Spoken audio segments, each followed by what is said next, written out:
Click the link in the description for your free Amsoil catalog.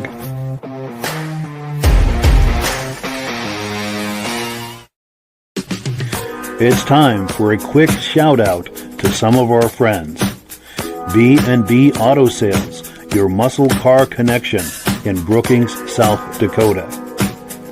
Above the Notch Car Club, a car club for auto enthusiasts in northern New Hampshire. The New Hampshire Muscle Car Club, the largest muscle car club in all of New England. MGM Classic Cars in Addison, Illinois. Visit mgmclassiccars.com today. Beach Hill Automotive in Bethlehem, New Hampshire, specializing in the repair, service, and towing of muscle cars and classic cars. Absolute Auto Body and Collision Repair in St. Johnsbury, Vermont. And lastly, I am your independent Amsoil dealer. Click the link in the description for your free Amsoil catalog. And last but not least, if you decide to advertise with the Muscle Car Podcast, this could be part of your advertising message. Well, good evening and welcome to the podcast. I'm really glad you're here. Now, I have a robust lineup of muscle car entertainment on tap for you tonight. But before we get into all of that, I want to make sure that everything is working properly. So if you can see my face and hear my voice, I'm going to ask you to leave a comment. Please let me know where you're viewing this from and whether you are a first-time viewer or a regular viewer. Now, to our first-time viewers, if this is your first time viewing the podcast tonight, I hope you have a good time with us, and I hope you decide to join us here each and every Wednesday night at 9 p.m. Eastern Time. Now, this podcast simulcasts to 8 different places across Facebook and YouTube. So wherever you're viewing this right now, just circle back in 1 week's time, and we'll be waiting for you with another fun-filled episode. To our regular viewers who are here week after week, month after month, and season after season, you are the ones who make this possible, and we really, really appreciate that. So let's take a few quick comments here, and then we'll bring our friends on, and we will get this party started. Let's see, we've got BCJ Vids in the house saying hello, hello back, nice to see you. Our good friend Mike Whiteside is here saying good evening, nice to see you, appreciate that. Also, our good friend Kevin Culhane is here, loud and clear from Sudbury, Ontario. Good to hear it. Appreciate that. Also, our good friends from the very beginning, Stacy and Art Fosler, were in the house viewing from Platkill, New York, and we appreciate your being here as always. Well, good. Let me change screens here. We'll bring our friends on, and we will get our party started. Gentlemen, how are we doing tonight? Very good. Oh, just great. Well, Doing thank you good. for having us. Well, cool. I should have worn my raincoat, but it's okay. Yes, we've got some weather coming, don't we? For sure, Yeah. for sure. It's Now, the our weekend. guest- It's going to rain. Our guest tonight has been on this podcast many times. He's a good friend, especially to Virgil and I. In fact, we met him at a car show, and we've met up at many car shows over the years. This is us at different car shows, hanging out and having a good time. And our good friend Jake Dwinell is here. He's there in the top middle of the screen. In fact, he is. Let me do this graphic here. The car guy's car guy. And Jake, that's a cue for a shameless plug. If ever there Well, was thank one. you. Yeah, I am. My name is Jake Dwinell. I sell Ford, so if anyone's looking, please feel free to reach out. But I thank you for having me on. I'm here today to talk about some of the automotive adventures I've been trying to have in the last year or so. So it's been pretty busy with multiple runs from New York to LA, different other events, and just buying and trying to work on old cars while working a full-time job. For sure. We appreciate that. And that's the cool thing about Jake. He's always good for a really good story. And that's our cue to kick it off here. We've got a video clip. Do you want to set this up? This is a Cannonball Run that you did recently. Yeah, of course. So a couple of months back, I ran an event that we kind of created called the Cannon Small. Cannonball was a thing back in the 1970s where you ran from New York to LA as fast as you could. And then the last 50 or so years, it's really evolved and become kind of a culture. And so we wanted to do a group event with a few people, but we didn't have a huge budget and we didn't want anyone going way too fast. So we invented, and a friend of mine, Veronica, and my friend Mason Dibley invented this thing called the Cannon Small. And I can't really take credit for too much of it, but it was a great time. The requirements were the car had to have around 100 horsepower. There was no year requirements, no price really, as long as it was something kind of cool and kind of unique. So it had to have right around 100 horsepower. So I took my 1979 Mercedes that I'll probably talk about a little bit later. It's got about 100 horsepower, not super fast. There was another 1987 Mercedes diesel that was also very slow. There was a Toyota Prius, but before everyone kind of jeers, the guy had converted it to a self-driving car. So he had installed the system on it. It wasn't self-driving from the factory, and he set the autonomous record, which is the least time hands-on wheel from New York to LA. He did like 38 hours of driving, and I think he had his hands on the wheel for about 25 minutes total. They timed it every time. And then a first-gen Honda Insight that the guy had driven 2 days before from the West Coast in Canada, from British Columbia, all the way to Connecticut, where we started, to California, and then back up to British Columbia. So he did kind of a lap of North America. But the video here is just going to kind of show a little bit about us driving and getting there and at the finish, and it was a good time. So definitely, cool. We can, I think, send it from there. Well, cool. Let's take a look. Let's cue up the video here, and we will take a look. This is our lineup. We've got Jay and Gypsy in the Prius. We got Veronica and Kit and Ben, their 300 SDL W116 280 SE with fuel cell. And we got the Honda Insight first gen with a big old fuel cell and a big old antenna. When it comes to Cannonball, you're always doing preparation. This was at the last minute at about midnight the night before. Just going through the vehicles, prepping antennas, CBs, making sure everything was ready to go. Through there to the pump, which is nice and mounted. Up, through there. And then comes out, goes in the fuel filler neck. The next morning, we all met in Darien, Connecticut, which is the home of the 1979 Cannonball, as well as a few other runs since then. We started here to do a Le Mans start. Our time cards were pre-punched for 10 a.m., so we stood about 100 feet away from our cars, counted down, go, and ran. Here we go. Who's got time? Everyone's got a touch. Jay, are you going to flick the The cars couldn't be running. You had to have the key in your hand. We counted down, yelled go, and off to California we were.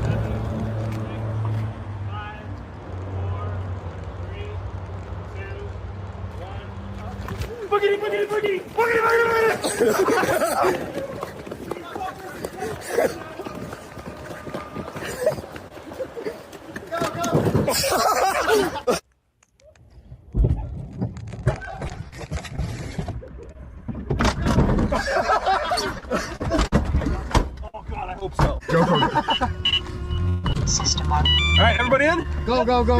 Fuck. The Mercedes are off.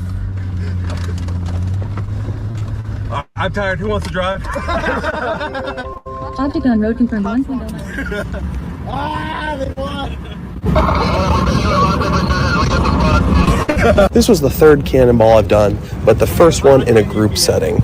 It was really cool to all leave at the same time and watch as we all traveled across the country jockeying for spots. One variable you really don't have any control over is the weather, and unfortunately on this run, we had quite a bit of it. We hit rain for 2/3 of the run, but that's all part of it. We still had a great time as friends in it. We saw some incredible sights. It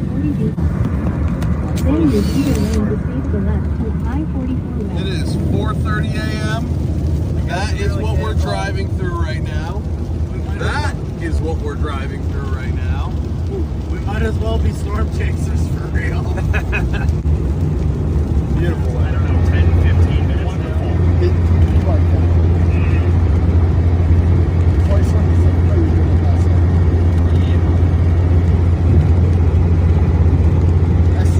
We use this really cool app where we're all able to see where the other cars in the drive are, as well as have other people follow us across the country. After an uneventful 2,800 miles, we started rolling through California and into the finish line at the Portofino Hotel and Marina in Redondo Beach. We don't have signs At the finish line, we have mailed out a second time clock, so when you could come in, you could punch the clock and see what your time is. Stuck behind the Range Rover.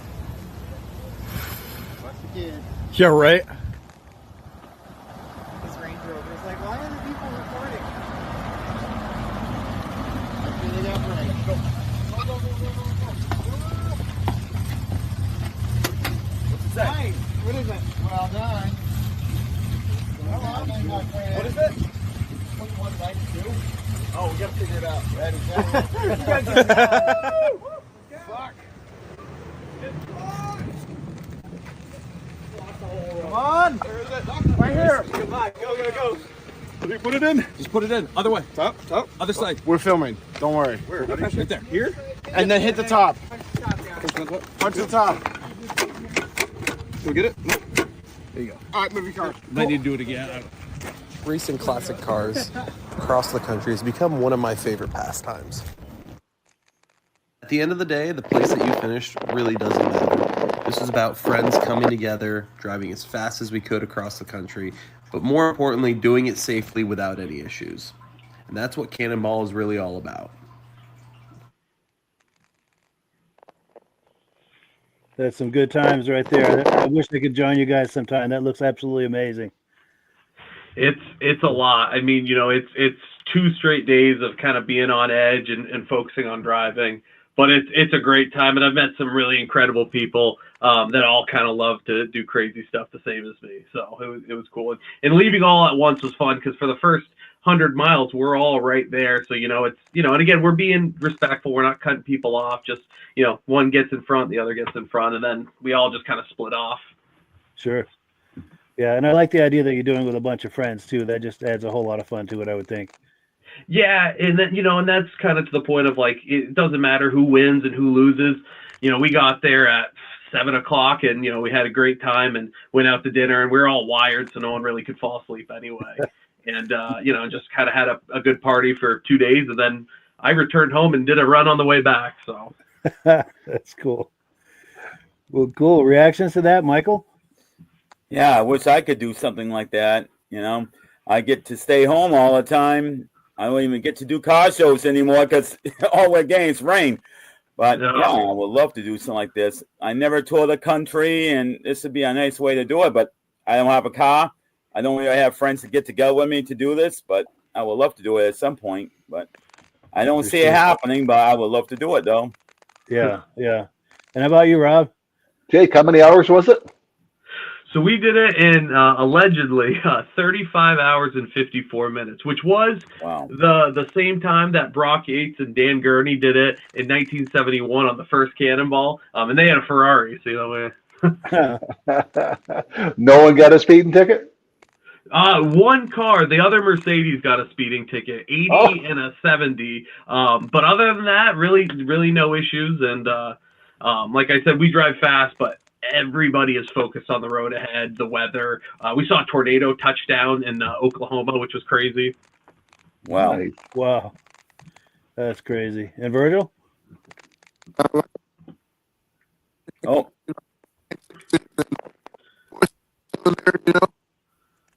What was that? We're getting a choppy signal on you, Virgil. We're getting a choppy signal on you, Virgil. I don't know if you can get any closer to your Wi-Fi. I don't know if that's the issue or.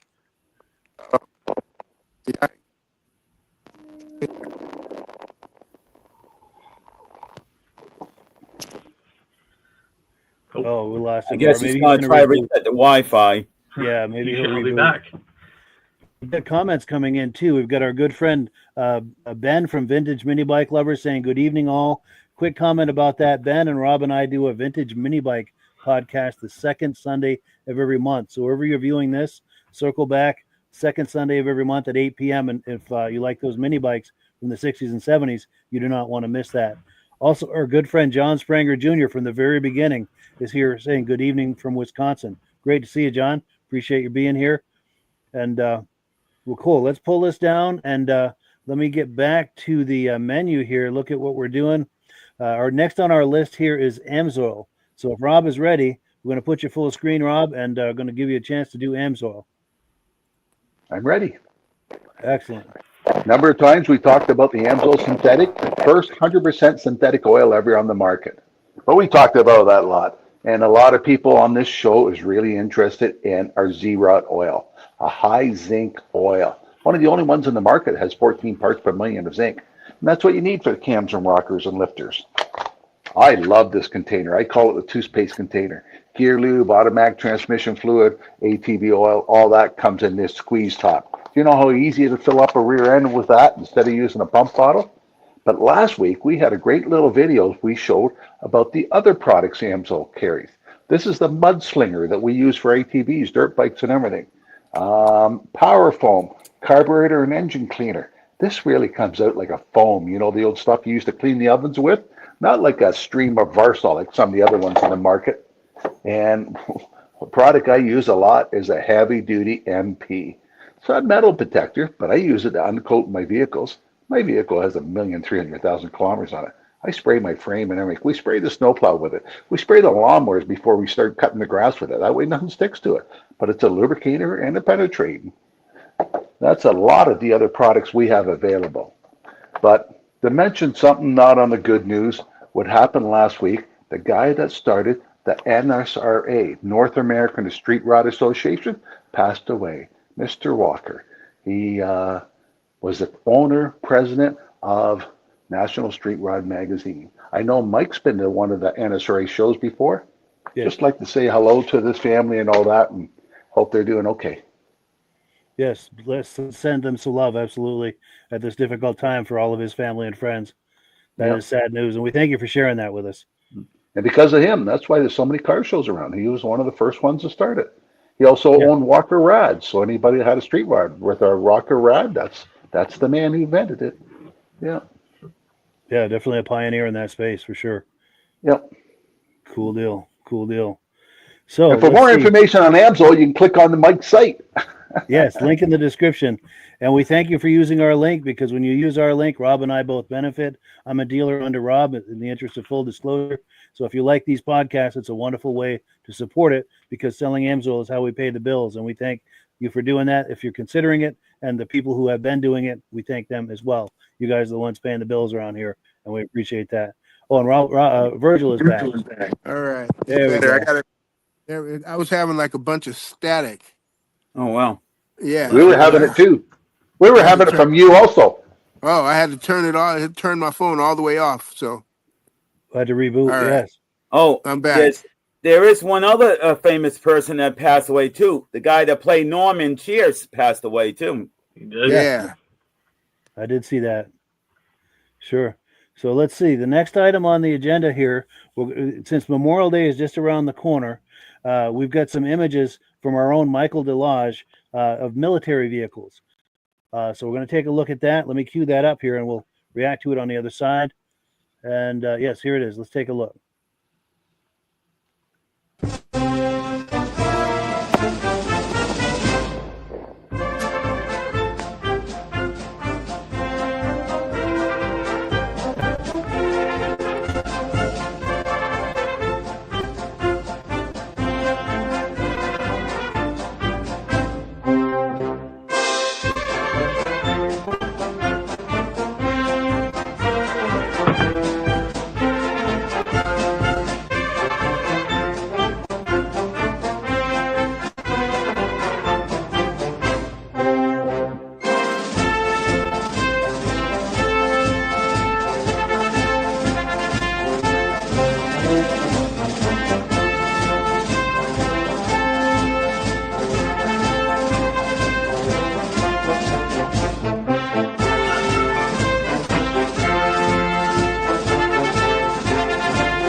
So yeah, thank you so much to Micheal Delage for those images. We really appreciate that.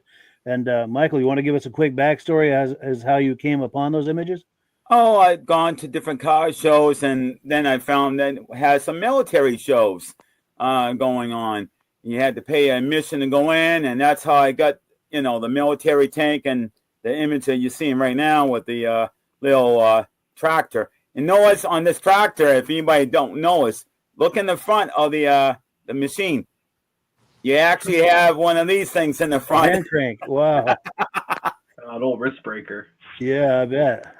But I mean, to see these military tractors and stuff, that was something I was like, wow, because that's something that normally you don't get to see. For a military to still, sell them after they're used. So, and then the tanks, that's something rare itself to find, because a lot of people just don't have a way to take a tank. All the other stuff is normal. I mean, a lot of this stuff is at Gillette Stadium. There's a group of guys that come in week after week with the same trucks. But then there's other pictures here on the grass and different places. And, so I'm just been collecting them, and I try to get all the information, exactly what is a military name for the vehicle and everything else. So, I have a lot more, but I just wanted to keep it simple, and not have a little bit of different years, different models. Sure. Yeah, we appreciate that, Michael. And since Memorial Day is right around the corner, I just wanted to do a moment of silence and a big thank you to all of the veterans, and especially the ones we're honoring this weekend, the ones who didn't come back. So just a quick moment of silence for those people.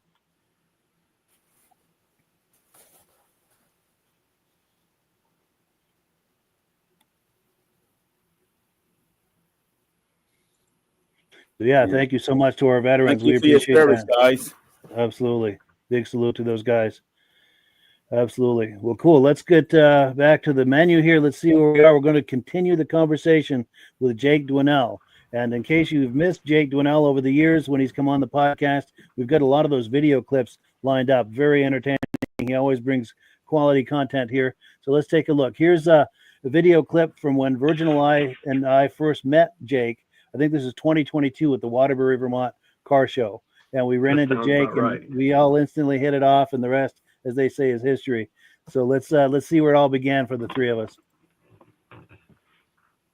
All right, now to the barn find. Yeah, I bet there's a story here. Barn find. It's a good quartering shot. I like those white tires on the back there. Yeah, looks like a straight out the drag strip. Yeah. Subframe connectors, everything, huh? Yeah, it was set up for drag race in the 80s, parked in the 90s, and this is the first time it's been on the road. Wow. Yeah, we drove to the gas station once a little bit, but we spent the last week getting it ready. We did brakes, tires, put a new carburetor on it, new fuel tank, and put some glass in it, and got it here. It's the first time it's been driven, really. Wonderful.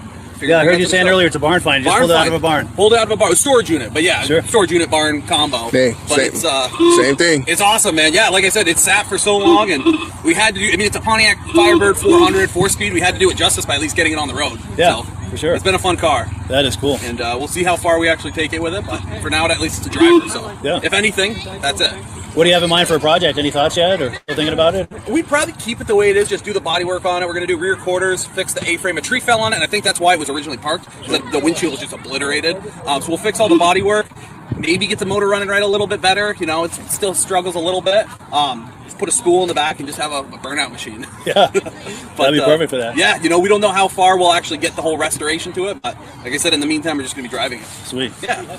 Cool deal. Let me give you a DVD for doing this. Cool. Thank you so much. Yeah, I'll definitely check you guys out. Awesome. All the details are right on. I appreciate that. That's so cool. Thank you. Yeah, nice meeting you. And what was your name? I'm Jake. Jake. Nice to meet you, Jake. Jake and his lovely girlfriend. She drove the car here. I drove my Viper, so yeah, nice. she drove this one here. Oh, sweet. So you got a Viper over here also? Yeah, the black 93 over there in class 12. All right. So it's a good little pairing. They're fun on the interstate. Totally. Yes. So now you got to figure out which one's faster on the strip, right? Yeah, I think the Viper might have this one. Maybe with a little bit of work, this one might take it. Updated technology, right? Exactly. Yeah. We'll go to Princeton now. We're going to the one in Pittsburgh. I'm not sure about that one. See you again. Likewise. Oh, good. There he is. Perfect timing. Oh, it's the car. And then I think there's the one in. This one's all original 1993 Dodge Viper. I'm gonna go to that one. I didn't make a lot of them in black this year. I was like one of 115. Amazing car. I haven't checked that. Daily drive it. I put 10,000 miles on it in the last year, and it just goes. All right. Big V10 under the hood, manual transmission, Dana 44 rear end. Just simple. No traction control, stability control. It's just you in the car. Oh, side pipes? Side pipes, yep.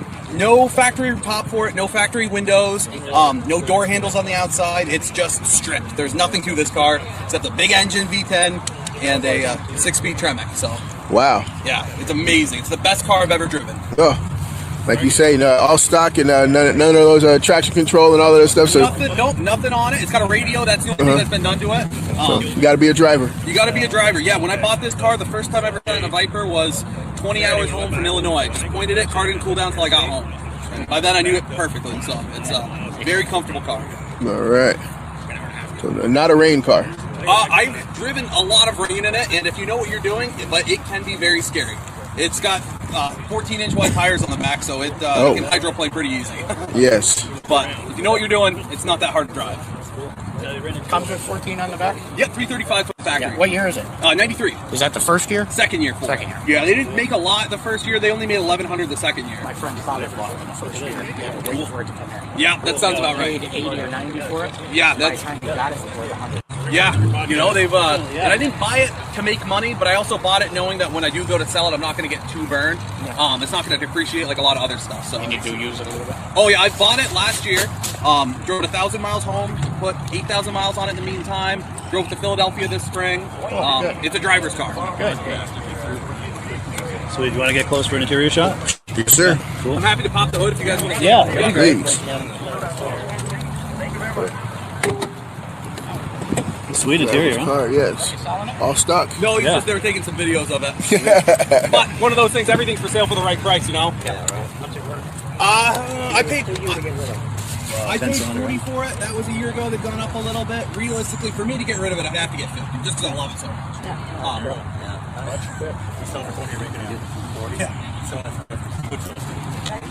So $50,000. So you get special rights and privileges. It's going out a little bit. But that's the car market was great. And the Hot Wheel. Yes, for sure. 14-inch If not wide. Pittsburgh, Bethlehem. Ooh, 275 40 17s up Big front. deal, man. And then up. So yeah, good times at the Waterbury, Vermont Car Show with our good friend Jake Dwinell. Jake, what are your recollections of that day or that moment when we all kind of met? That was, I mean, it was great because, you know, you guys, I like what you're doing, walking around, looking at all the different cars and talking to them. That was a really cool day for me because that was the first time that we got, that is my wife's Firebird, really down the road more than like, you know, 10 or 15 miles. We took it, I think, 40 miles that day. She went 105 on the way there, had no speedometer on the dash, and she was just trying to keep up with me, which is crazy. I actually just brought that car back home. It was up at her family's camp. Her father actually unfortunately passed away. So we brought the car back, and we're going to try to get it. It hasn't been on the road, you know, in about a year. So we're going to just try to make it really roadworthy, and we want to take it on a Smokey and the Bandit drive next year. So, but that was a fun day, just seeing all the cars. That year it didn't rain. I think the next two it did. I think the year after that it like poured on us on the way home, and it died on the side of the road, and that was a whole nother story in itself. But yeah, we can't wait to see an update on that Firebird for sure. Yeah, we just got it home. I actually I have a truck that I bought to launch off a cliff in Alaska, which sounds crazy. I've been doing it for a few $100s, nothing crazy. And I towed it home with that, and I was like, oh, surprisingly a good truck for a few $100s, and it towed the Firebird home. Nice. Yeah, you'll have to do a video on that Alaska adventure as well. Yeah, I don't know if you've seen the videos before, but there's a small town in Alaska where there's a 300-foot cliff, and they don't get nighttime in Alaska, and it's all 24-hour sun because of they're so far north. So instead of fireworks, the small town just launches cars off a cliff, and it's really blown up into this huge thing. And so me, and again, same thing, group of people that I'm good friends with are all going to meet up in Minnesota and do a 10-car caravan up there, and we all have a few $100 beaters, and the odds of us all making it up there are pretty slim, but we should be fine. And I figured do something like that. Yeah, Jake, I have some friends that go to that. And at the bottom of the hill, all the spectators are there. I don't know how the spectator doesn't get hit. No, I've seen videos with like a Radiator fan buzzing by people's heads, and I'm like, wow. Hopefully, luckily my truck is slow, so it won't go that far and hit them. But there's my friends last year shot a school bus off, which is more power to them. Short one. That's amazing. That's amazing. And Rob, reactions to this video we were just looking at? Oh, I like the video. And how do you get away with letting your wife drive that and you drive the Viper? My wife wouldn't agree with that.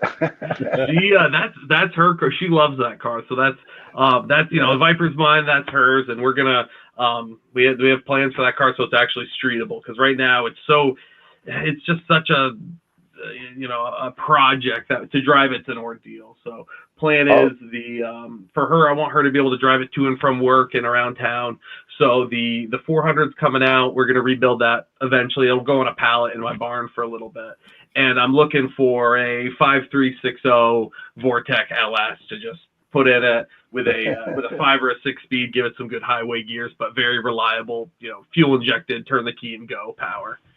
In a month's time, I'm doing a show called Smokey and the Bandit, and the guy has a replica of the tractor trailer and a replica of the police car, and everybody puts their Trans Am in front of it and get their pictures taken, all that. So I'll send it to Mike, and Mike can pass it on to you. Yeah, I would love to see that myself, Rob. And I'm trying to get the guy to come on the broadcast, Mike.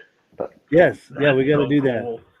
Definitely. Yeah, and Jake was telling us about a run that he does, kind of along that line. Yeah, so it's as being a car guy, obviously that's one of all of our favorite movies. So I have some friends that are based down in Atlanta, and they do an event where they there's some tours that we need to get in Texarkana. You have to drive from Atlanta nonstop to Texarkana and back to get Coors. It's about a 1,350 mile drive, right, just under 1,400 miles. And they do there's a good amount of cars, just under 30 cars that ran this year. The rules are it has to be pre-1984.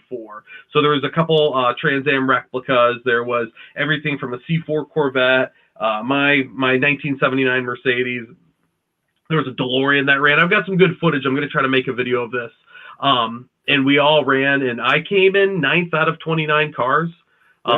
Which I was pretty impressed with. We were in a car that makes 100 horsepower hanging in there with, I was 1 minute slower than a C4 Corvette, which isn't a powerhouse, but can cruise at, higher speeds comfortably.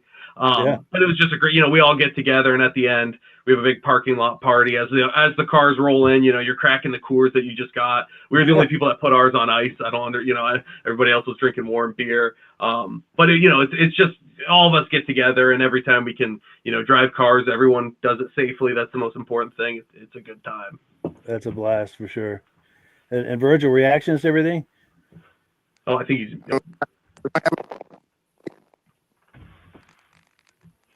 Okay, here we go. Hello? It's cutting through again. Yeah, we're getting choppy audio on him. But I know he has good memories of that day for sure. All right, yeah, he's going to try to reboot, I think. And Michael, reactions? Yeah, when I like both of these Firebirds, I'm always this Firebird and the Dodge Viper. And when I was looking at the Viper, one thing came to mind. You were saying that it's not very good on slick roads and you get wet weather. No. I seen this guy one day. I don't think I had a picture of the car, but I did see it. And this guy has a Dodge Viper engine for a motorcycle. And if you had a cars with the traction with this car in the wet weather, I wonder what that bike must be like. Well, you're basically hugging the V10 when you do that. I've seen that bike. It's crazy. I think Jay Leno owns it, doesn't he? Yeah, I have no interest in driving that. I heard a bike that I'm going to have to put on this podcast again. Pictures of this car. This guy has got a 350 and another 350 right behind it in line. Yeah, I've seen that before. Oh, I don't know. I don't know how in the heck you could do the timing just perfect for both of them. Yeah. Now, Virgil, we got audio on you again. How are we doing, Virgil? I think my state line is still messing up. Yeah, it's still choppy. Man. Yeah, we're having a hard time for audio. He's too far from the Wi-Fi. I think so. Are you able to get any closer to the Wi-Fi, Virgil? Oh, Well, he's going to try. Well, meanwhile, let's keep the party going here because we've got plenty of clips to look at, and the clock is ticking here. Let's see. Next, we have. Whoops, sorry, just trying to get myself in the right place here. So next, we've got. Oh, this is a video that I know you mentioned about your father-in-law, Jake. He'd recently passed away, so this is a nice tie-in, maybe as a tribute to him. You did a video a while back of a car that he had purchased, and you had taken for a drive. Sure. Let's take a look at that, and while we're doing that, Hey, Jake here, and today I'm going to be showing you my father-in-law's 1957 Chevy Bel Air 4-door. This has always been one of his dream cars, and he's finally in a position now where he was able to buy one. This example has a 350 and an automatic transmission swapped into it. As you can see, it's sitting on some classic Krager SS's, and it's in pretty good shape. Definitely a good project. Under the hood here, you can check out the small block Chevy that someone put into this probably a few years ago. Other than that, this car is mostly stock brakes, stock suspension. It does have some interior work that's been done to it. As you can see here, it's got some nice aftermarket bucket seats, some nice gauges, but still a very classic and comfortable car. One weird quirk of the interior I really like is this ratchet shifter. You got to pull it down for every gear shift. So there's reverse, neutral, and then drive. And speaking of drive, let's get this beast out on the road. It does steer really well. That big steering wheel is your power steering in a car like this. Drove really well up until the point where my father-in-law told me to watch out for the brakes.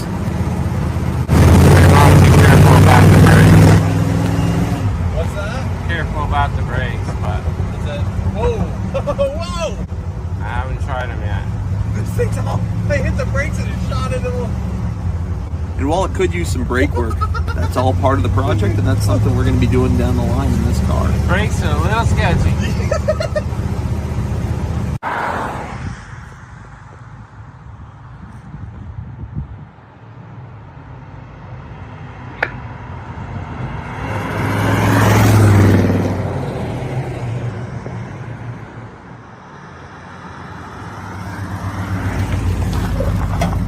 And while this car may have less power than your standard minivan on the road today, or it might have some of the scariest brakes that I think I've ever driven with on a road car, it's an experience driving a car like that, and that's why we love cars like this. No one goes out and buys a 1957 Chevy to commute in. They buy it to drive on the weekends, to tune around with, and just to have a good time. And that's why I love this car. I'm really glad my father-in-law was able to buy it. He just had it shipped up from Maine to Vermont. So we're definitely going to be getting out on the road soon and enjoying it this summer. So if you see us at a car show or at a Cars and Coffee, stop by, say hello, and let's talk about cars.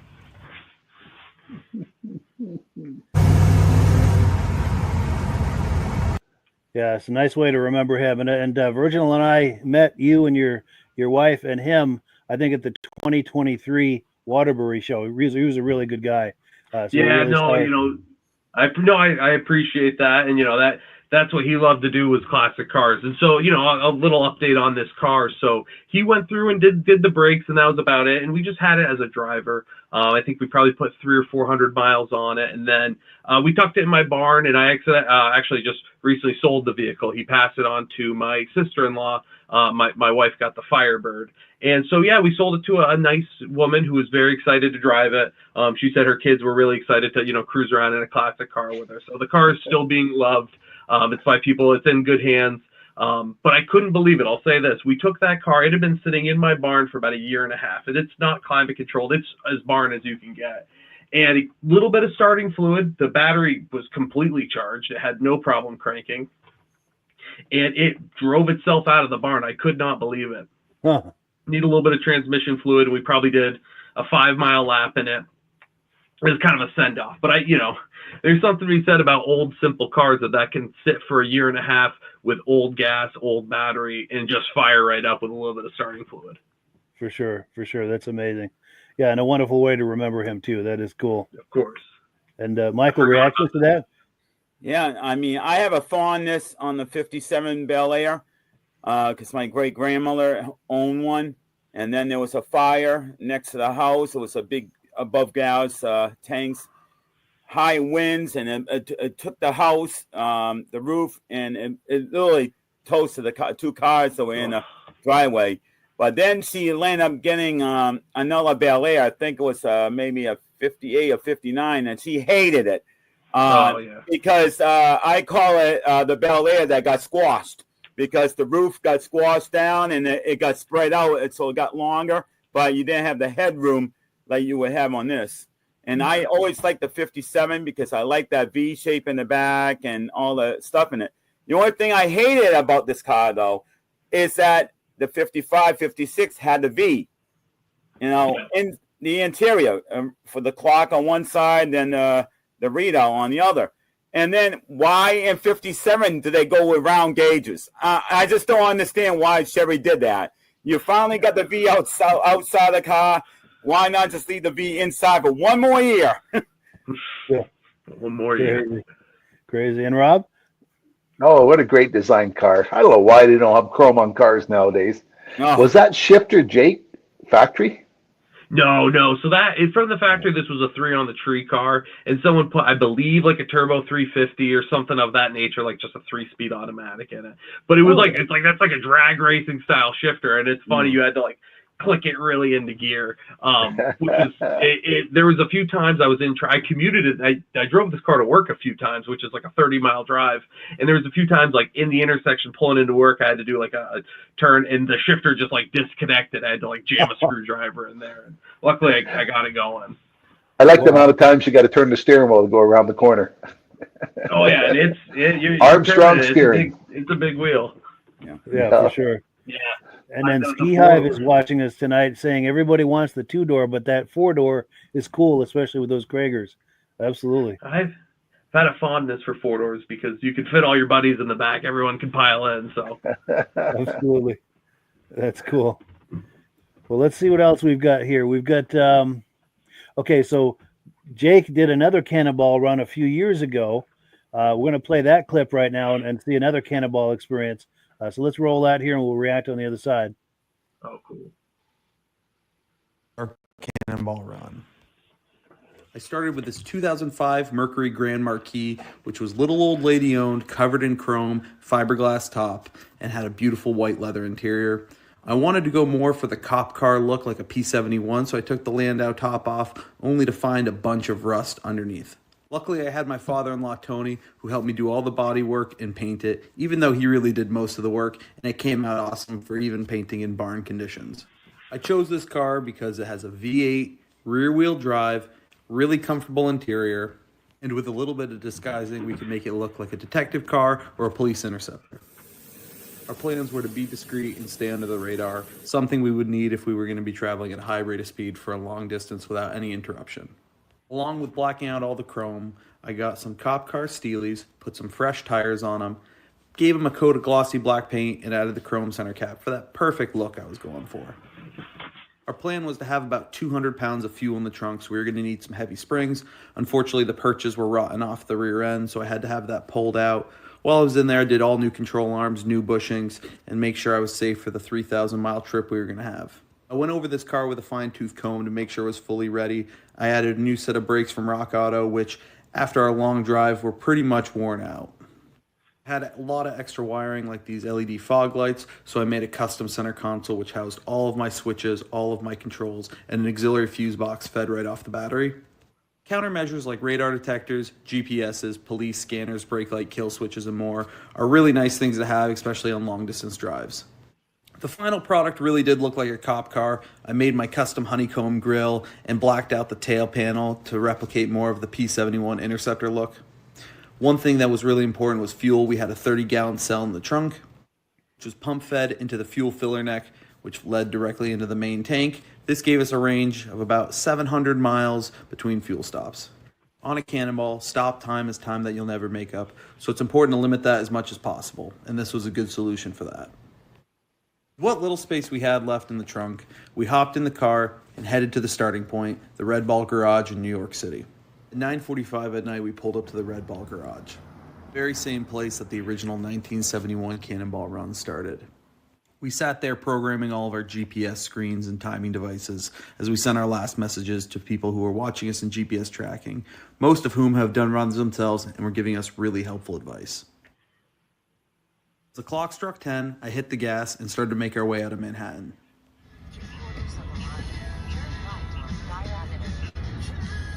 About a half a mile. Cool. Come on. We're actually cooking pretty good. Got out of the Lincoln Tunnel and into New Jersey in a respectable 14 minutes and 50 seconds. California is still 2,800 miles away. We made sure to do as much as we could while driving, giving the backseat passenger some time to rest in between long driving shifts. But most of the time, we tried to be alert and keeping an eye out for things that might stop us. A good set of binoculars, all our countermeasures, and our overhead spotters meant that we always had an eye in the sky. Rolling through Terre Haute right now. Front K-band. Sliding. K-band.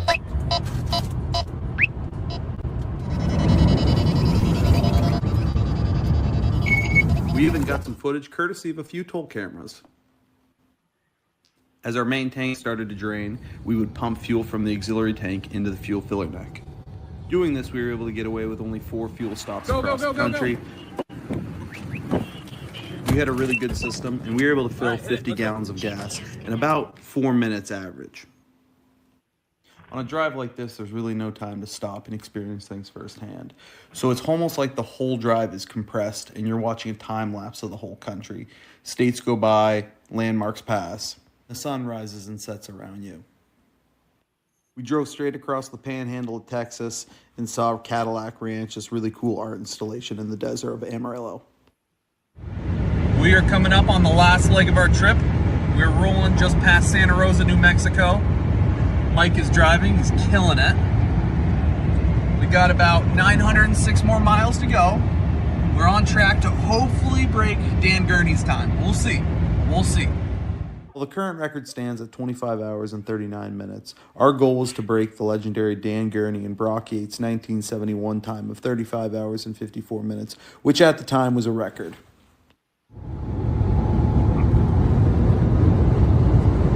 Nothing in front of us except open road, the Portofino.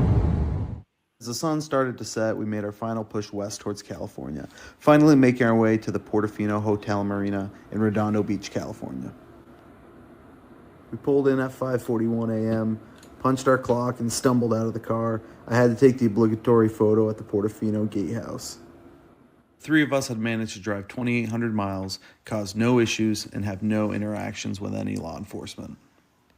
We had a goal and we set out to achieve it as a team, and that's exactly what we did. We beat Dan Gurney and Brock Yates' time by over an hour, and it was truly impressive for us. And luckily, my fiance at the time didn't have to fly to a random police station to come bail me out, which was something we were a little bit worried about, as we had some plans while in California. Hey, I'm Jake. Yeah, that's good stuff right there. Yeah, thank you so much, Jake, for that. Any reflections on that, Jake? Go ahead. Well, that was cool. I mean, that's, that was my first like major long distance, timed drive, and a lot, it stayed the same. A lot's changed. The guy who was doing overhead for us at the time, I'd never met, he would like sit on his computer and watch traffic, police, weather radar, just, make sure we are on track. He has now become a great friend of mine. I've actually done 2 runs with him, and he will sit on binoculars for 20 hours on end, just looking at traffic, looking at cars ahead, looking out for accidents, construction, anything that might get in our way. And then, it said Cadillac Ranch. I mentioned that there. I've always driven by it 3 times. I've always wanted to stop. So on the way back from when we were out there a few weeks ago, we had decided that we were going to try to do a 42-hour run, but stop and do stuff. So on the way back, I actually got to stop and go to Route 66. It stood on a corner in Winslow, Arizona. Yeah. But I did paint Cadillac Ranch, which was like an iconic thing. I've always wanted to do that. Hopped right up on the car and started painting all the old Cadillacs sticking out of the ground. That's amazing. That's amazing. And Rob, reactions to that?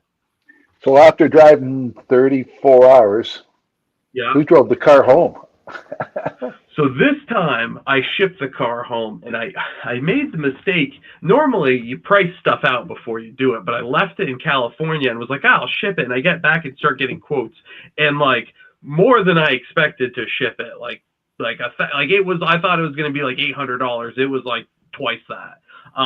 But this time I drove back, and I'll tell you, the drive back's a lot worse than the drive there. Yeah, flying home's the way to go. Rent a car, leave it in California, and fly home. Yes. Crazy. And Michael? Yeah, I mean, seeing that whole trip, the first things to come to mind, because I have a lot of police scanners in the house. I know that there's several states that do not allow police scanners in the cars, several states that don't allow radar detectors. So if you ever got stopped and they have a law in that state, and you're in trouble with the scanner and the radar detector, depending on what state you're in. Yeah. No, so radar detectors, Virginia and Washington, D.C. Luckily, when we do drives like this, typically we don't go through those states. So when I drive through them personally, I unplug it. Yeah. No problem. Police scanner, that is considered, what I have is more considered a CB, and I can turn off all scanner settings. So it's one of those things where, like, it's a calculated risk, but, you know, I'd rather have it and, you know, and have to kind of explain it than not have it. And most of the time it's entertainment more than anything else. I'm listening to, you know, just the police chatter, the trucker chatter, the CB channels are still live and well in middle America. You hear truckers. I've had some great conversations with truckers. I don't know if they knew I was in a car, but I do know that, you know, I like to go out with my girlfriend and I would like to install a scanner into the vehicle, but then I'm like, yeah, well, if I do that, then, you know, the cold, the heat, you know, so I'm concerned about that. So it will have to be taken out every time, you know, so you're not leaving out in the cold and heat all the time.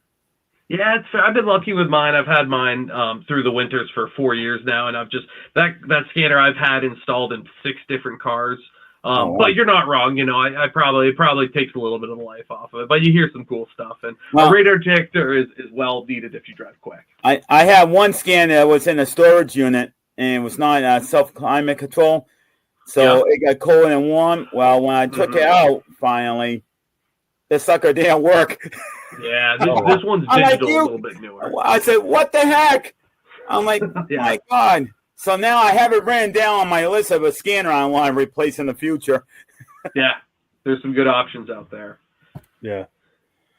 Well, I have an app on my phone called Wave, and people punch in if there's a police car ahead, and the next guy punches in whether it's still there or not. So. Yep. Yeah. We have that here too. We run Waze, which is great for that. It's also really good for navigation. But we also run an app called JBV1, which pairs with the radar detector, but pulls all of its data from Waze. And it's like Waze on stereo. It's crazy. Like it like gives you a map with like hot spots of where they normally are. So it'll say if they're there, but it also say like often people hit it here too. So, but Waze is invaluable. And I typically have 4 or 5 forms of navigation when we do a drive like this between Waze, Google Maps, Garmin. So Jake, what's your next project?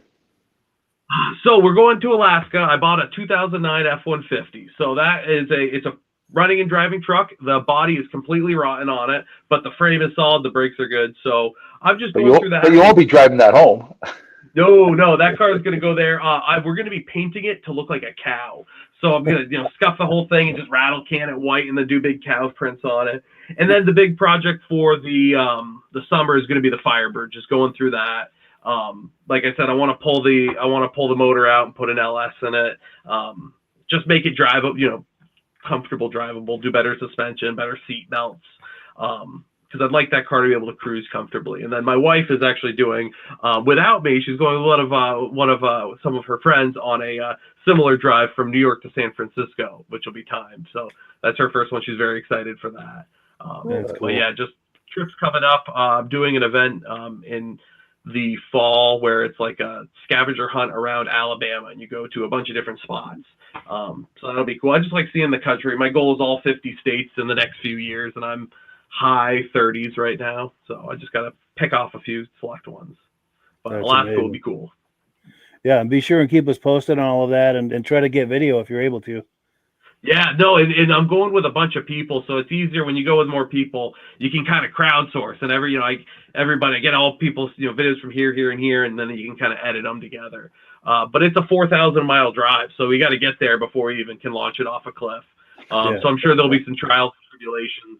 I've gotten good at fixing stuff on the side of the road. So Nice. Yeah.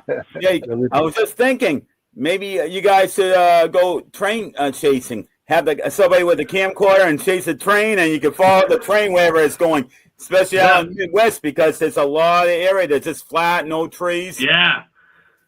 Chase the train, do like a train race, race the train. I like that. I mean, I'm a big train buff. I like getting pictures of flight cars and engines. And matter of fact, in my neck of the woods, on province of Worcester, 2 of their engines that they have are now on the West Coast. Oh, no way. Wow, that's crazy. And that's weird because they're triple axle and they can't use them around here. So the Genesee in Wyoming that owns PNW now, which is province of Worcester, they own railroads all across the country. They're painted in I call it Halloween colors. Oh, black and it's orange. got that stupid orange and black color. I'll have to keep an eye out for that. There was out west. There was like 4-mile-long freight trains going across the desert, and you just look, you're like, how long is this going on for? When you've been out for 35 hours, you think you're just daydreaming.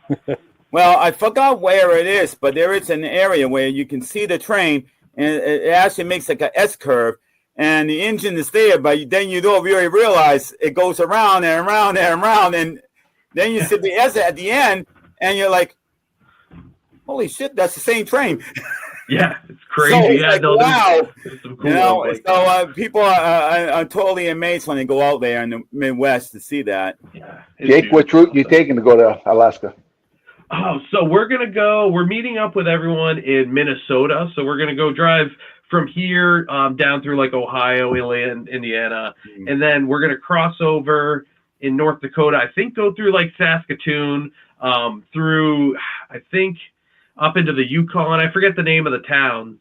And, up kind of a little bit through BC, I think, and then into the Yukon and then into Alaska, right by, it's called like TOK. I've got an itinerary with everything, but it'll be fun. And from what I hear, deep Canada is like, there's not much there, like few hundred miles between gas stations. So we're bringing, extra cans of fuel. And luckily we'll have enough cars where, if we got to siphon a gallon from one to give to the other, it'll be cool. There's some, their Pontiac G8, which is a shame, is getting sent off the cliff. A V8, kind of the next GTO 4-door from the 2000s. My truck, a couple other trucks. There's talk about a Porsche Panamera that's got a flood title and isn't worth anything because it's a salvage vehicle. So there's some cool stuff that's planned. And keep in mind, we got a volcano up there too that's ready to blow. Oh, hopefully that we don't run into that, but what a way to go if it is a volcano. So hopefully not. So we've got one last video clip to play. This is from I think it was the Essex show in 23. We met up with Jake, and yet another time. We always meet up with him at these shows, which is always fun. All these different shows. And we met up, and he was showing us some of his finds. And we'll just leave it at that and play the video clip, and it'll speak for itself. Let's take a look.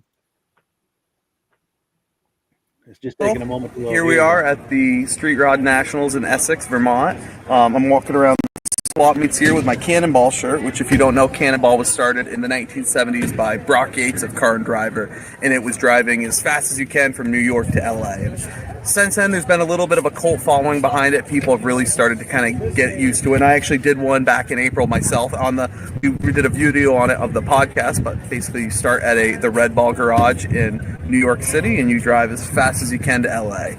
So right now, the record is held at 25 hours and 39 minutes, which is an average speed of well over 110 miles an hour. We did it in 34:41, but walking around the swap meet today, someone noticed my shirt and they actually pulled me aside and said they had this. So this is one of the Car and Driver magazines from 1975. This is when they, right before they were about to do I think it was their third or their fourth race, or it was right after it, but they did one in 1975, and the guy said, hey, I was planning on reading it, and I made him an offer he couldn't refuse, and I bought not only this, but the whole stack of 1975 Car and Drivers. So you got the whole year. I got the whole year. I'm keeping August. If anyone else would like anything else, I'm happy to share, but this one's mine. It's probably going to go in a frame up on my wall. with all my other Cannonball stuff. But if you like to drive really fast, if you like to avoid police and have a good time with your friends, I highly recommend it. But it's not for the faint of heart. It is a long drive. It's a commitment. It's a commitment, and it's a good time. It was, I have plans to do it again. I have plans in the near future. So if you see me wearing my shirt and you have anything or you want to say, definitely stop and let's talk Cannonball. It's a good time. One question for you. What's going on, Virgil? How many drivers? Is it just one driver driving the whole time? So you can do it. There's no rules as long as the same people start in New York that end in LA. Okay. So we did it with 3 drivers. Only two of our drivers drove a whole time. One of them was kind of a fill-in for when we got tired. Yeah. I do have a friend though. He currently holds the solo non-stop record from New York to LA. He did it in 33 and change. I forget exactly, but he did it by himself, non-stop, no stops for fuel. He did it in a Toyota Prius with 110 gallons of gas in it. And I like to think I'm crazy, but this guy is next level, and he loves his Priuses, and I can't really blame him. He does some crazy stuff in them. Cool. Prius with gas, huh? Prius with gas, 111 gallons, I think it was. Crazy. I'm still just trying to get over Prius with gas. This guy loves his Priuses. He's now done a lot of coast-to-coast drives in them. He's now starting to do, a lot of what people did in the 90s and 80s when they started taking the old 4-cylinder Pintos and the Novas and all the cars that no one really cared about, much like today's Prius, and just doing stupid stuff with them, whether it's lifting them and putting them on 33-inch tires and mud bogging them, or going crazy and putting an LS and making it rear-wheel drive. But he loves his Toyotas. He does crazy things with them, and a lot of us car guys hate Priuses, but at the end of the day, if it has 4 wheels and you're doing something cool with it, it doesn't matter if it's a Prius, a Yugo, a Corvette, a Lamborghini. We're car people. We like everything. So, and that's kind of what we're out here today. You see, a little bit of everything. Especially when someone's thinking out of the box like that. Think outside the box. You don't have to have a cool car to do cool car things. Just get a car and start doing stuff, whether it's driving coast to coast or doing, track days or whatever. Just do fun stuff with a car. I like all kinds of cars. So that's what it's all about. It's just having a good time. For sure. Yeah. Cool deal. Good to go. Yes, thank you, Jake. Yeah, for sure.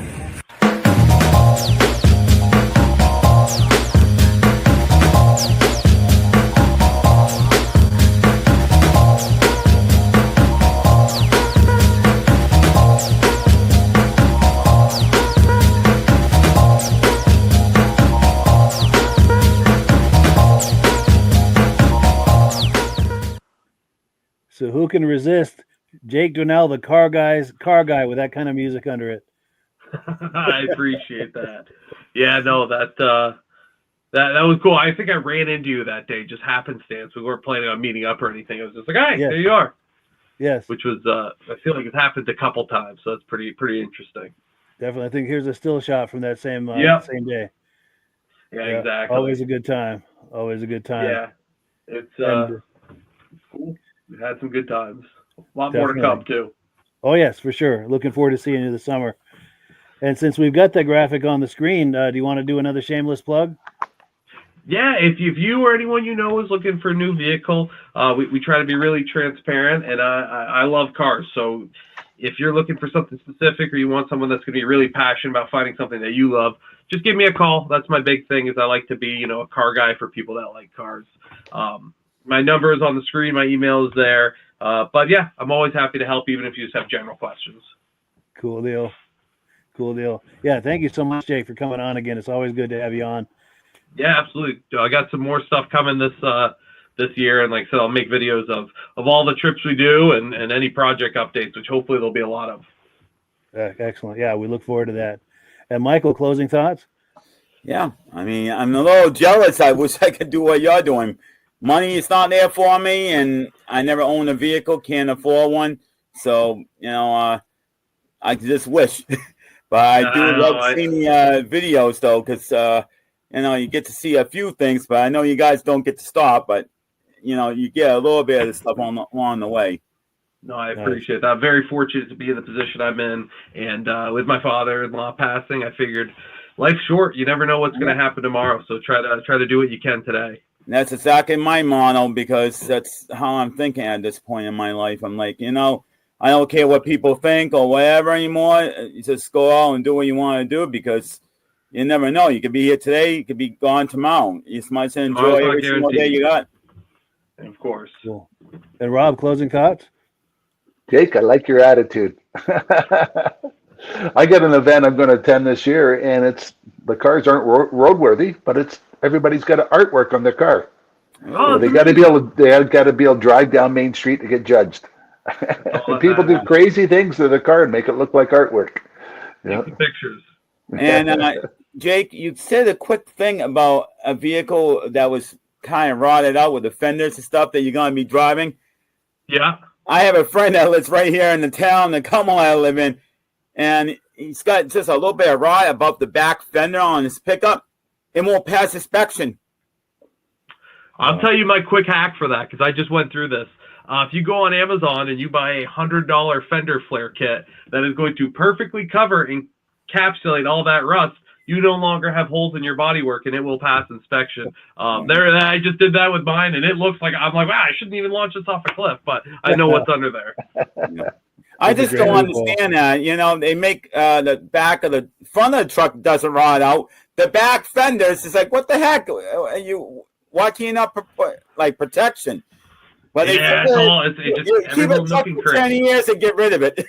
Yeah, every little nook and cranny. Yep. Cool. And Rob, final thoughts? Great show, and enjoy seeing you again, Jake.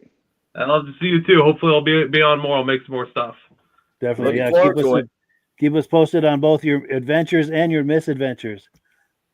Yeah, and if you want to follow me, I'm Jake Dwinell on Facebook. I'm Dwinell Jake on Instagram. So feel free to follow me. I try to post some adventures we do there. For sure. Yeah, always a pleasure to have you on, Jake. I look forward to Thank you for having seeing me. you at some of the car shows this summer. We'll cross paths. All righty. And as always, we give the last word to Amsoil. Thank you, everyone. Have a wonderful evening. Good night. Have a great evening.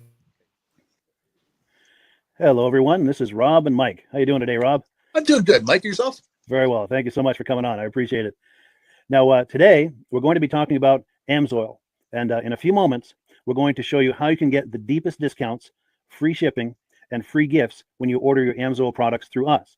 But first, I'm going to ask Rob to give you a quick description of what Amsoil is and why you should consider using Amsoil products in your motorized vehicles. Thanks, Mike. Amsoil is 100% synthetic oil. Everybody uses Amsoil for a different reason. Some people like the benefits that Amsoil is warranted for 25,000 miles or 1 year.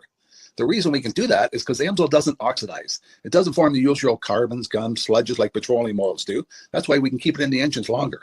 Petroleum oils never do wear out. They oxidize themselves. That's why they have to be changed at 3,000 kilometers. And Amsoil likes the benefit that you only have to change the oil once a year. That saves some money. Some of the people like the benefit of Amsoil is it's a slipperier type lube.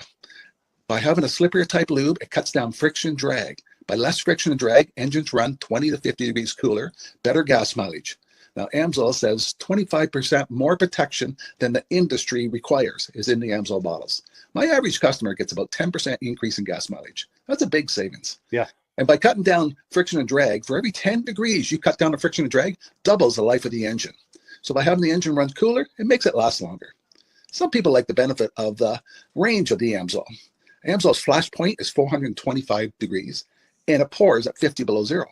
Wow. If you ever try petroleum oil when it's 10 below, it turns to honey. And in the summertime, petroleum oil thins out, and once it thins out, that's when it starts breaking down.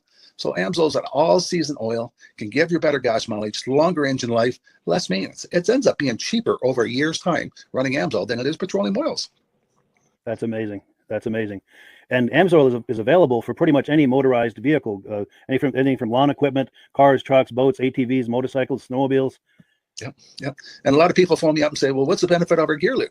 Exactly what I told you about the engine oil. It pours in cold weather, it runs cooler, makes the equipment last longer. And they say, well, what's the benefit of the small engine? Same thing. Makes the engine run cooler, last longer, better performance. So it saves on all the applications that Amsoil has available. Wonderful, wonderful. So yeah, let's talk now. Hopefully this has convinced people to think about maybe joining us in the Amsoil experience. Let's talk about some of the discounts and free shipping and how that all happens. I'm going to pop a graphic on the screen.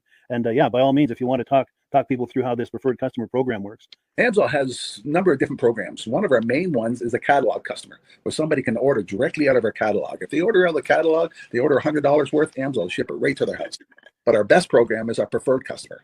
For only $10 for 6 months, you become a preferred customer, you save 25% on all the product. You order $100 worth, they're going to give you free shipping.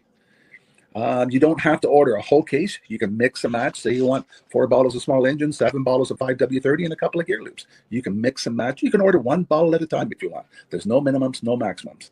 By being a preferred customer, you save over 25% on all the products you're going to buy.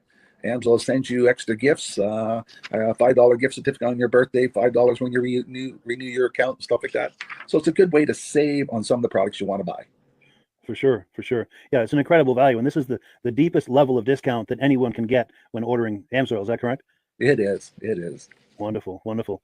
So let's take people through the step-by-step experience of placing an Amsoil order. Then that would include signing up for the preferred customer preferred customer program, so they can receive those deepest levels of discount. So let's go to the website. This is what the website's going to look like. These are some screenshots. Once you go to amsoil.com, there's a link in the description, or you can just type that into a browser, amsoil.com. This is the page you land on. At the upper corner of the page there, you see how I've circled in red. That is the link to click, the Join Now link. That will take you to the preferred customer program page, where you can take advantage of all these discounts and free shipping and everything that we've just been talking about. This is what that page looks like. In the lower right, you're going to click Join Now. This will pop up. You select the duration you'd like, whether it's 6 months or 12 months, and click Add to Cart. Now, once this pop-up goes away, you'll be back on the main page. And the upper left, you'll see where I've got that red arrow. It says Shop. Now you can start shopping for products, and on your very first order, you're going to get these discounts and the free shipping as long as it's over $100. You'll get all of these benefits right away. So once you click Shop, it's going to take you to the product page. There's different types of oils, lubricants, so on and so forth. For the benefit of this exercise we're doing now, I'm just going to click motor oil. It shows different types of motor oil. Let's click gasoline. Now this takes us to an item. It's their synthetic motor oil. And you can see the item there, and there's choices for different viscosities. But take a look at the price. Let's take a closer look. Let's zoom in. But if you've joined the preferred customer program first, you're going to automatically get the deepest levels of discount. That's what we're looking at here. You're saving $3.80 on that quart of oil. Instead of paying $16.29, you're now paying $12.49 for that quart of oil. That is the deepest level of discount you can possibly get.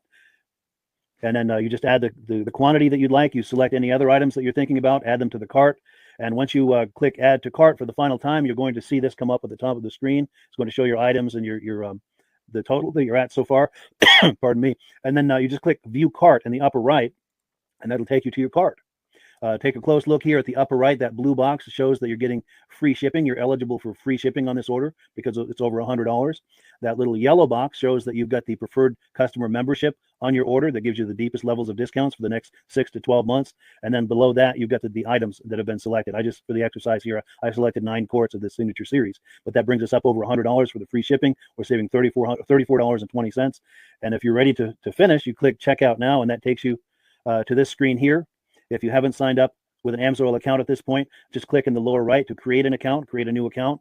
It's going to ask you for some basic information, name and those types of things. Now let's take a closer look. You'll see this gray shaded box. This is a very important box. This is going to ask you if someone has referred you to Amsoil. And if so, please enter my name. My name is Mike LaPierre. It's spelled right there on the screen for the correct spelling. And also the referral number, 304-555-94. That's how you make sure that Rob and I get credit for this. Now, in the interest of full disclosure, I have signed up for Amsoil under Rob. So when you order using this referral number, Rob and I both benefit. So if you enjoy these podcasts that we're doing, this is a wonderful way to support the podcast, because when you order using this referral number, Rob and I both benefit. And the commissions I make go directly toward offsetting the cost of doing these podcasts. So I thank you in advance for that, for using my referral number. I very much appreciate it. And once you've done that, you just go into the next screen to enter your payment information, and you're done.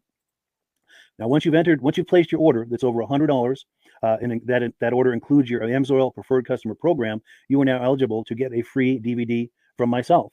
Now, this is going to be either a muscle car DVD or a vintage snowmobile DVD. Use the email address on the screen, wkspodcasts@gmail.com. Send me an email. Let me know which DVD you would like me to send you, the muscle car or the vintage snowmobile DVD, and I'll get that right out to you. As you're typing in that email, in the subject line, be sure and type in capital letters, free DVD requests, so it stands out as I'm checking my email, and we'll get that right out to you. So I guess the last thing, Rob, that we wanted to talk about is if someone is considering Amsoil as a business opportunity. Yes. If anybody has a retail or a commercial account and they would like to buy directly from Amsoil, just send Mike a line. He'll show you how to set up and you can buy directly from Amsoil. But if you are interested in starting your own part-time business, a part-time business that can grow into a full-time income, Mike and I will show you the Amsoil marketing plan. Amsoil has a large selection of products that cover almost every application. So it doesn't matter if you're into snowmobile, boating, or ATVing or hot rods, we have an oil for every application. It's a fun type business. That's I really enjoy doing. Where else can I go and have fun and make money doing it? And Mike and I are here to help you all the way along. If you need any help on how to promote or to find new accounts, we're here to help you. For sure, for sure. So when you sign up under that number, this 304-555-94, you're getting Rob and I as a team. Now, Rob has been doing Amsoil for 40 years. Can you believe that? 40 years. So he knows every aspect of this business and he knows all of the ins and outs of the products. So he'll be able to help you with any kind of product questions or any kind of questions to show you the different business models that you can do with Amsoil. And then the other thing that you get when you sign up under me is I've got a strong background in social media. So if you need some coaching on how to generate Amsoil leads using Facebook and YouTube, I'm happy to coach you with that when you sign up under Rob and I. You get both of us as a team to help you, to coach you, to support you, whatever you need to get you off and running with this business and having fun with it. Like Rob said, it's an enormous amount of fun. If you're like Rob and I and you enjoy going to any kind of boat shows, car shows, motorcycle shows, snowmobile shows, anything with a motor, you like going to those shows, those events, those races, this is a great way to turn that into a income opportunity for you. Yes, yes. And just by wearing my Amsoil hat at one of these events, people come up and ask me about Amsoil. People don't know where to buy it, and I'm there to help them, show them where they can buy the products. Perfect. Well, cool. Well, this is great. Any final thoughts, Rob, before we wrap it up? Amsoil's a fun business. Amsoil's been around since 1968. It was the first synthetic oil to be AI approved. Wow. Yeah. That's amazing. And that's very early in the game too, isn't it? Yes. For sure. Well, good. Well, thank you so much, everyone, for viewing. Hopefully, we've gotten you excited as we are about the Amsoil products. We'd love it if you could join us either as someone who uses the Amsoil products or to join the Amsoil team as a business opportunity. And we thank you so much for viewing. Have a great day. You have a good day.